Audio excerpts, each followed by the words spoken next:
Hei sahabat, status sarjana Rusia menyatakan siap untuk menghentikan operasi militer dalam sekejap jika otoritas Ukraina bersedia memenuhi sejumlah persyaratan. Apa saja persyaratan itu? Nah, status sarjana akan membagikan beberapa informasi menarik yang mungkin akan membuat kamu terkejut setelah menontonnya.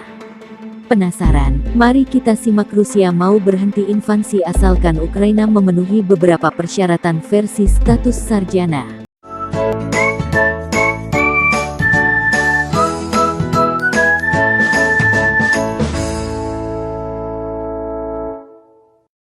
Namun terlebih dahulu sebelum menonton video ini jangan lupa like dan subscribe channel Status Sarjana dan tak kalah pentingnya jangan lupa diklik tombol lonceng agar kamu dapat menjadi orang pertama yang dapat menikmati tayangan berikutnya.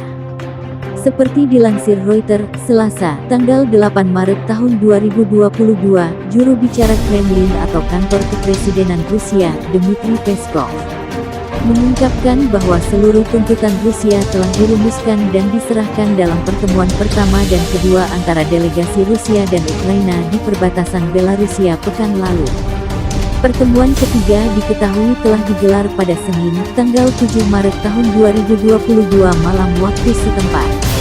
Berbicara kepada Reuters via telepon, Peskov membeberkan bahwa Rusia menuntut agar Ukraina menghentikan aksi militernya, mengubah konstitusi demi menegakkan netralitas, mengakui Crimea sebagai wilayah Rusia dan mengakui dua wilayah separatis Donetsk dan Luhansk sebagai negara merdeka.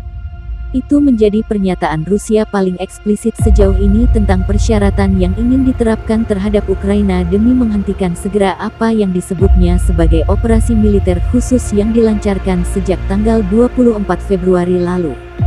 Peskov mengatakan kepada Reuters bahwa Ukraina mengetahui persyaratan yang diajukan Rusia itu, dan mereka diberitahu bahwa semua ini bisa dihentikan dalam sekejap, tegas Peskov. Sejauh ini belum ada reaksi langsung dari pihak Ukraina. Rusia menyerang Ukraina dari sebelah utara, timur dan selatan. Pasukan Rusia terus menggempur kota-kota Ukraina, termasuk ibu kota Kiev, Kharkiv dan kota pelabuhan Mariupol. Invasi Rusia terhadap Ukraina ini telah memicu krisis pengungsi terburuk di Eropa sejak Perang Dunia II dan memicu sanksi berat bagi Rusia. Ditegaskan Peskov kepada Reuters bahwa Rusia tidak berupaya membuat klaim teritorial lebih lanjut di Ukraina. Dia juga menyatakan tidak benar bahwa Rusia menuntut Kiev untuk diserahkan kepada mereka. Kami bersungguh-sungguh untuk menuntaskan demilitarisasi Ukraina. Kami akan menuntaskannya, tapi yang utama adalah agar Ukraina menghentikan aksi militernya. Mereka harus menghentikan aksi militer dan kemudian tidak ada yang akan menembak, ujar Peskov. Soal masalah netralitas, Peskov menjelaskan bahwa mereka, Ukraina Red, harus melakukan amandemen terhadap konstitusi di mana Ukraina akan menolak setiap tujuan untuk memasuki blok apapun. Kami juga telah membahas soal bagaimana mereka harus mengakui Crimea sebagai wilayah Rusia dan bahwa mereka perlu mengakui Donetsk dan Luhansk sebagai negara mereka. Dan hanya itu saja, semua akan berhenti dalam sekejap, cetusnya.